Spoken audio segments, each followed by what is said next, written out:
Welcome to Stress Less Radio, where it's all about stressing less and living more. I'm your host, JJ Frederickson. Welcome to Stress Less Radio, here on the Amazing Woman of Power Talk 24/7 Radio Network. As always, I'm so glad you're taking some time out of your day to join me to learn how to stress less and live more. Now, I want to tell you a little bit about the clients I've been getting in my practice. For those of you who don't know, I am a life coach certified through the Fearless Living Institute, and I am also a scientific hand analyst. So I bring the two worlds together. A lot about scientific hand analysis is about what your potential and your purpose is in life. What your potential and purpose is. And it's based on your sacred contract, the contract you made before you came to Earth, as well as just the way your brain functions, how your brain works, and how you operate in the world.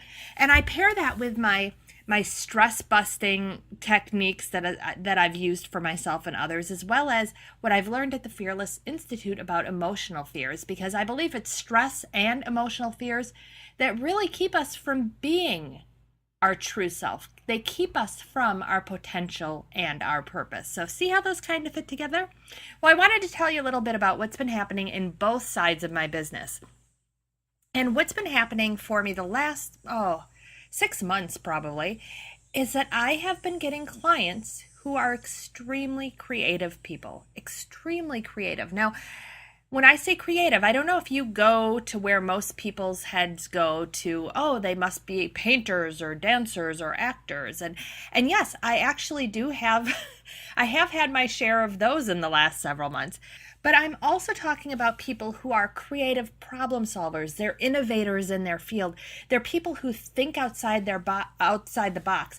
Perhaps they live their life a little more unconventionally. And those are the types of people I've been getting. People who are visionaries, who have these brilliant ideas and want to bring their messages to the world. Lots of people who want to heal the world through their creativity.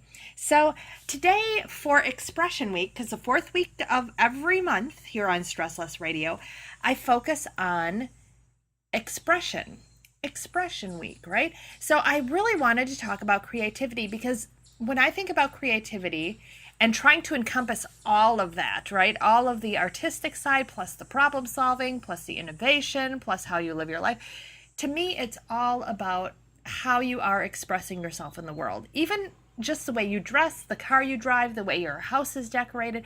How are you expressing yourself? So today I wanted to talk about creativity and going from having a creative block to having creative bliss. And a creative block might even mean that you just don't even think you're creative, or you look at your clothes and you go, wow, this isn't reflecting me right now. How can I get into that creative groove?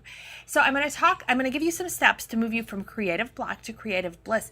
But before I do that, I wanted to talk a little bit about my scientific hand analyst side, where the creative zone is in the hand. And I want you to actually look at your hands as you're listening to this and see if you actually have creative markers. Because a lot of people have certain creative markers in their hands that indicate that they have creative potential, perhaps creative gifts, but it also might just indicate that you're not quite expressing yourself. You're having some stress around your creativity. So you're having an actual creative block. So we'll talk about that as well. Now, let me state first that one way that you can show creativity in your hands is through your fingerprints, okay?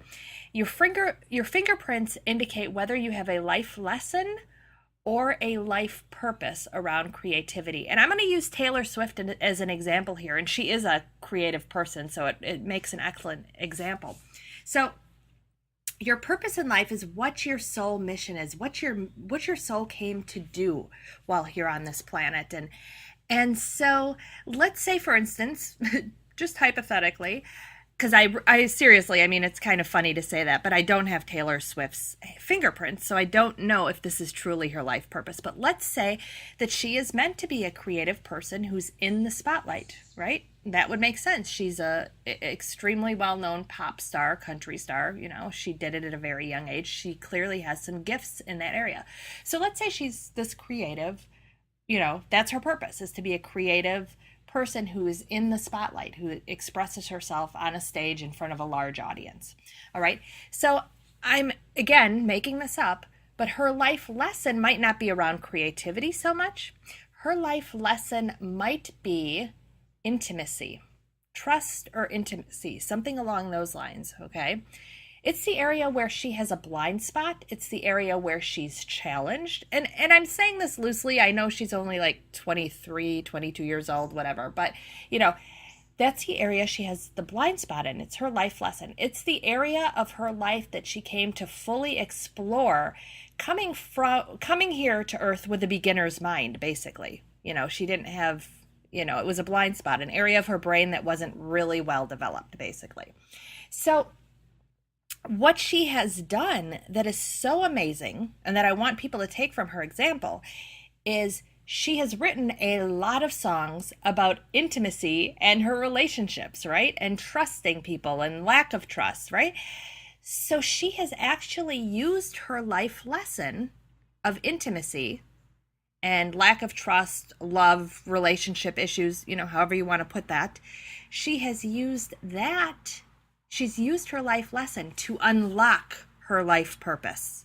See how that worked? She's become a creative artist in the spotlight by using her life lesson, her lessons she has learned around intimacy and trust and love. Okay? So see how those work together? So that's one way it can show up in your hands, is you might have a life lesson where you must explore creativity to unlock whatever your life purpose is. Or you might have your life purpose where you are actually you have creative potential, creative gifts. All right. So that might be one way it shows up in your hands. Now, don't look at your hands for this. For this, you actually have to see a hand analyst. And I do have a life purpose breakthrough product on my website at jjthelifecoach.com or on the sidebar of stresslessradio.com. You can check out my life purpose breakthrough because determining your life purpose, your life lesson, is all about what fingerprints you have, how complex they are, what finger they're on, and what relationship they are to the other fingerprints. So it's not something that you can do today, but the rest of these markings I'm going to give you, I want you to look at your hand and see if you have them, okay? Just for fun. So for me, my life purpose and my life lesson are not around creativity. It's just not. But when someone looks at the creative zone of my hand, which I'll explain what that is in a moment, there's a lot going on there. There's a lot going on there that's indicating that there are gifts there and that there's also stress there that I have not been expressing myself fully, that there's more I can do that will also help unlock my purpose. Even though it's not my life lesson, using these gifts and using these markings will help me unlock my life lesson even more. And it might not be Taylor Swift-like where my creativity is my life purpose, right? But it might, or unlocks my life purpose, but it might be that I engage in creative pursuits and it gives me ideas even, it just gets my juices flowing and it gives me ideas to work on with my life purpose. I don't know. So anyway, my life purpose is all around being a teacher of truth and light and love. And my life lesson is around powerlessness, feeling powerless. So just letting you know, we're not talking about those today, but that's where I stand. Now, creativity can help me in those areas. And here's a few ways I know, because I've got all these here, and a few ways that, again, you can look at your hand and see if you have any of these creative markers. So the creative zone is the ring finger. It's the ring finger. And think about it. That's where we put our wedding band, right? And, traditional marriage, traditional biology, a man and a woman come together and they create life, right? They come together in marriage and create life. I think that's where some of that wedding ring myth, where it comes from. But we're looking at the ring finger on either hand. It does not matter. There are some slight distinctions between hands, but we won't get into that today. So we're looking at our ring finger is where our life purpose or life lesson would be in terms of our fingerprints in relation to all our others. But under the ring finger, we're looking right under the ring finger, especially in the zone. If you look at your hand, most people have a very distinct sort of horizontal line. It might have some curve to it, but it's right there. It starts on the edge of your palm under your pinky and it shoots towards somewhere in your hand. you know. And so we're looking at between that line, that's your heart line, and your ring finger, in that little zone there, the little pad there where you would get a callus, right? So here are some things you can look for there. First of all, just check out, is it a smooth area, or do you have a little fingerprinting action there? That is perfectly normal. That's not what we're looking at, but see if it's smooth, if you've got a little fingerprinting action going there. And then look for these markers. So one of the markers that might be there is called a star of Apollo, a star. Now, a star is a gift marking, and Apollo, there's a lot of mythology around Apollo that talks about creativity, but he was basically the god of the arts in ancient myth. So I think god of music.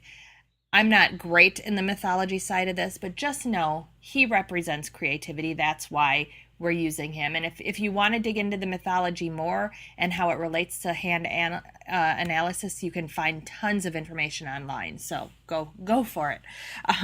So you might have a star of Apollo. Now, I'm not talking about a 5-pointed, stars and stripes type star. What you will see there looks like a little asterisk. Okay, so it would have six little lines coming out of a shared center. And often the center on a good Apollo star actually looks like a little dot because all those lines come together. Now, if your star is a little messy in the center, that's okay. Okay, but it pretty much must look like an asterisk with six lines coming out of it. So that is a creative gift marking. And I'll talk a little bit about that in a moment. So that's one creative gift marking you might have. I have several of those. You also might have, here's the one time we're going to look below that heart line. You might also have a star just below the heart line called a buried treasure. Okay, that means you are really hiding out. You are not using your creativity at all. So that's a big red flag to get out there and start being creative in some way. So those are the asterisks you might see. Another formation you might see is just a straight vertical line. So it kind of shoots straight up toward your ring finger, right? You might have a straight line there, which is called an Apollo line. Now, Apollo lines vary in length, and it depends on how long they are is how creative your brain is wired for, basically, how creative you are, how creative your soul wants you to be, those sorts of things. And we're not going to get into length today. Again, you need a hand analyst to really look at that with you. But if you have a vertical line there, you have creativity in you. And if you're not expressing it, this is a good time to check yourself before you wreck yourself, right? So a line of Apollo. Now, some of you might be looking and saying, okay, I see that I have these vertical lines, but I also have some horizontal lines going across. It almost looks like a tic-tac-toe board. You have a grid on your hand, or a grill, right? Almost like a tic-tac-toe board. That is another indication of creativity. And especially for that one, it means you're doing some creative stuff, but then you stop yourself. So it's like having your foot on the gas pedal and the brake pedal and just sort of alternating. Go, start, go, start, go, start. Now, I have all three of these lines. I have all three of these markers. So clearly, as I look at my hand, I have a lot of potential around creativity. And I do have a lot of, which I like to call sweetness, right? I have a lot of sweetness in my life around creativity, a lot of potential. And I also have a lot of stress, a lot of ways in which I'm not using myself creatively, where I have actual creative blocks, where I'm holding my creativity back. So we are going to talk about what it means to have these creative signs and what you can do to go from creative block to creative bliss. And we're going to do that right after this quick break.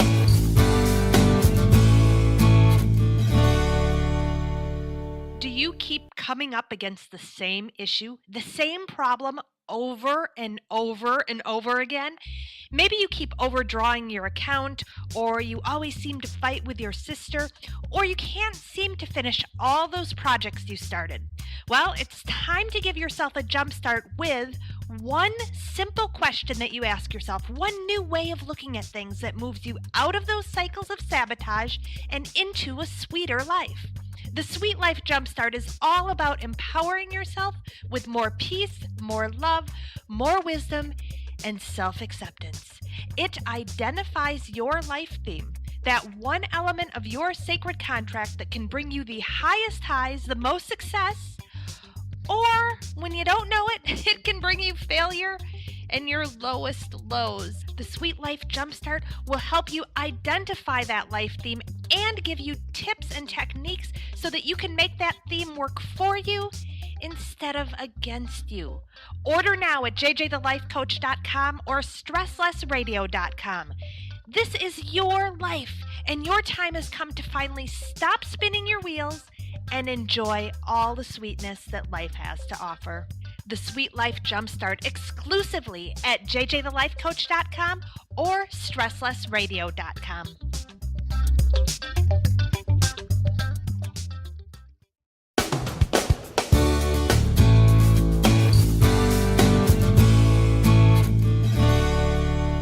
This is Stress Less Radio, where it's all about stressing less and living more, and you are listening to Stress Less Radio exclusively on the Amazing Woman of Power radio network. Now today, we are talking about creativity, and I specifically talked about the creative zone in your hand before the break. So looking at your area immediately under your ring finger and seeing if there are any markings there. If there's any little lines that look like an asterisk, any that look like sort of a tic-tac-toe board, or any straight lines that just go straight up toward your ring finger. Those are all signs of having a creative flair. And again, we're talking about creativity in terms of the traditional form, the arts, but also in terms of being an innovator, being an individual, being a creative problem solver. You know, you could be someone who's extremely analytical and still creatively problem solve, right? Someone you might not conventionally think of creative. So I wanted to talk a little bit about how life is for someone who's creative, whether it's your life purpose, your life lesson, or whether you have these gift markings in your hand. I want to talk a little bit about the stress that comes with these gift markings, and also the sweetness or the potential that you have if you are the owner of one of these gift markings or one of these markings on your hand. So let's talk about the stress side first, okay? Let's talk about that, and then we will move into some of the sweetness. So people with these markings, or again, fingerprints that indicate a life purpose or life lesson around this, they often have what we call tomato fear. So think about having tomato, the whole cartoony type vaudeville where you're on stage and the audience literally throws tomatoes at you. Well, people with these markings are very sensitive to feeling rejected. They really, really have a big fear of criticism and rejection in some way. They take it very, very personally. So this is one of the creative blocks that can completely keep you stuck, can keep you from moving out and being more of an individual. You might want to just stay put and stay stuck because you fear rejection. What if you sing and they hate you? They criticize your voice. What if you knit a sweater and your husband looks at it and says, well, it's not really my color? Any type of little bit of criticism, feedback is just almost wounding to these type of people. So they will, and me included, I'm including myself in this, we will actually hold our creativity back so that we won't be criticized, right? We don't want to feel the pain, so we don't allow ourselves to feel that bliss either. So you might not actually ever even start your creative pursuits because of that fear. Or your brain might go numb. The whole fight, flight, or freeze. You might go into freeze mode where your brain just seems numb, like you don't have any ideas. The literal writer's block or creative block. You might have a fear of being in front of groups. You might also hide your creativity, right? You might be the person who's singing in the shower, but you will not get on stage, right? You might be totally hiding it.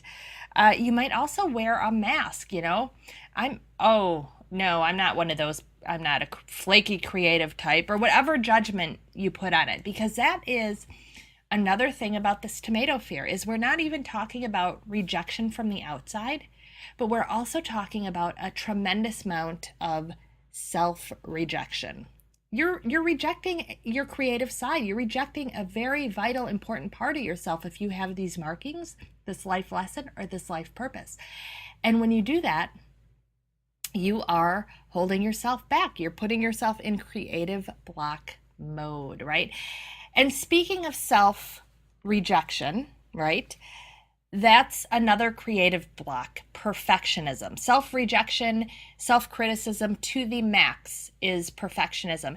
And so people with these markings or the life purpose, life lesson are likely to be very perfectionist. Not everyone, but it might be one of those signs as well. One of the psychologies that goes along with these markings is that you are a perfectionist. So you might be creating, but you're never willing to put it out there because it's not perfect. I know a lot of people I've worked with, a lot of clients who will get stuck in the creative process because they are really trying to get it perfect the first time around. So as their coach, I work at getting them good enough. Just get it out there. You need to just get it out there. You can perfect it as time goes on, but for right now, you need to get it out there and get it going, right? And I'm very intimately aware of perfectionism. I am a recovering perfectionist, so I know all about it. So some of the perfectionism that might show up is that you might have just too much mental chatter around it where you can't focus on your creative work. I have a friend of mine who was a brilliant saxophone player in high school and in college. And she put the saxophone away and hasn't touched it much. She's touched it a couple times in the last 20 years, but for the most part, she hasn't touched it because when she picks it up, her mind is constantly criticizing her for not being as good as she was 20 years ago when she was at the height of her game. So that is a major creative outlet for her. It always has been a huge form of self-expression. She expresses all her feelings through her saxophone playing. I shouldn't say it's always been, because it hasn't for 20 years, but it was.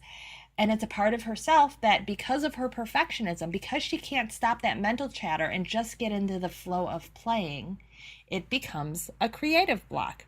Now, someone who is a perfectionist might also just have apathy, very, very much lose interest in the creative process altogether.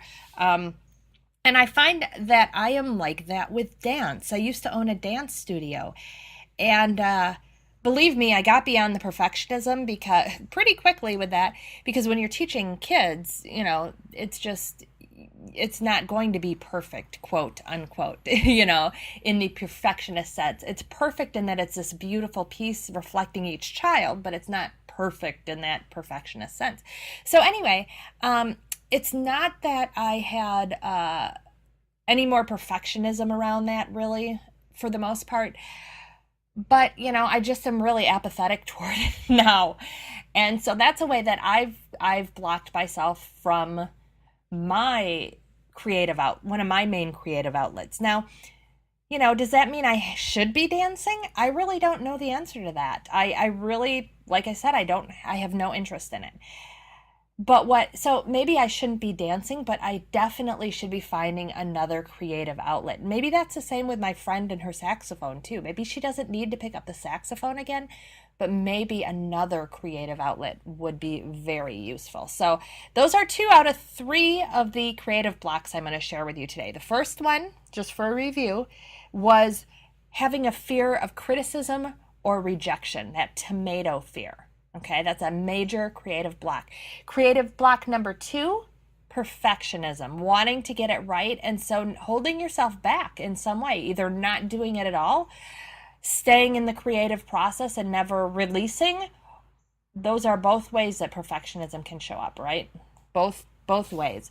And then the third creative block, major creative block I wanted to talk about today. And there are others, but the one I wanted to talk about today was around wanting to fit in. Again, very familiar with this one. These are major themes in my life, these creative themes. Wanting to fit in, because someone who's creative, at some point, probably early in their life, realized that they weren't conventional. They didn't fit in. And so for many of us, all we wanted to do was fit in. So we bent ourselves and molded ourselves and put on masks so that we would fit in. All the time, getting rid of our individuality, hiding our creativity, when really we are here to be the innovators. We are here to be the individuals. We are the ones who are here to express the human experience on a huger, bigger level than others, right? So we are not meant to fit in. We're not meant to fit in.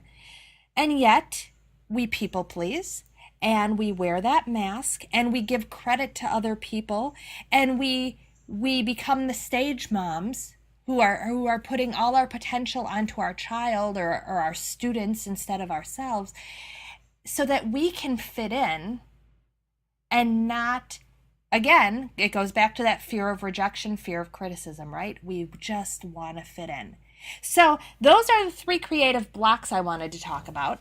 And incidentally, if you really just want to fit in, I suggest, and this is what I've done in the last year since I came to hand analysis and was encouraged by my mentors, is that I found my tribe. It really is about finding your tribe, finding a place where your creativity is valued and welcomed and encouraged. It really is about that. And Meetup is a great place to start. If you're looking for your tribe, Meetup is a great place to start. So meetup.com.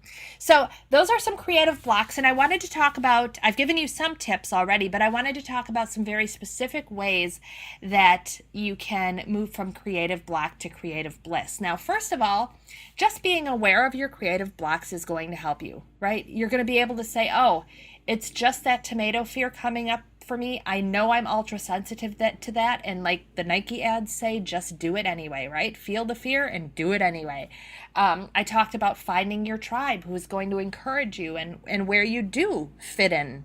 And I also talked about perfectionism, and really, again, it's about just doing it, finding someone who can cheerlead you and support you to move into creative mode or move beyond creative mode into release mode, because creatives need a stage. You need a stage, and you don't need to have a big stage like Taylor Swift in front of selling millions of songs and so forth, but you need an outlet. You need to put yourself into the spotlight in some form. It's why the markings are there. It just is the way it is. You have to put yourself out there to have this soul satisfaction and have a life that has more meaning and more purpose. So here are a couple other tips just to tap into that creativity. So number 1, beauty is very important to creatives. So make sure to have something beautiful with you. You know, if you're thinking of going into creative mode, have something beautiful there on your desk, by your easel, wherever it is. Have something beautiful that you can relish in. It really will help inspire you. If you're having that mental chatter that you're talking about, having that I talked about earlier, you can have that object of beauty will really help to focus you. It will really help to focus you. And maybe for you, it's getting out in nature. Maybe going out in nature is beautiful, or spending a few moments with your child is beautiful. Whatever it is, make sure to give yourself that gift of beauty. And then the other thing I wanted to mention is this is a spiritual thing. Creativity is a spiritual thing. And it is really important to have prayer. Whatever your spiritual beliefs are, to have some sort of prayer or appeal asking for inspiration. I believe that's vital, to just say, God, Goddess, universe, angels, great spirit, whatever it is for you, say, please help me live my life with more meaning and purpose. Help me express myself and be more creative in this world so that I can help to heal the world in my own way.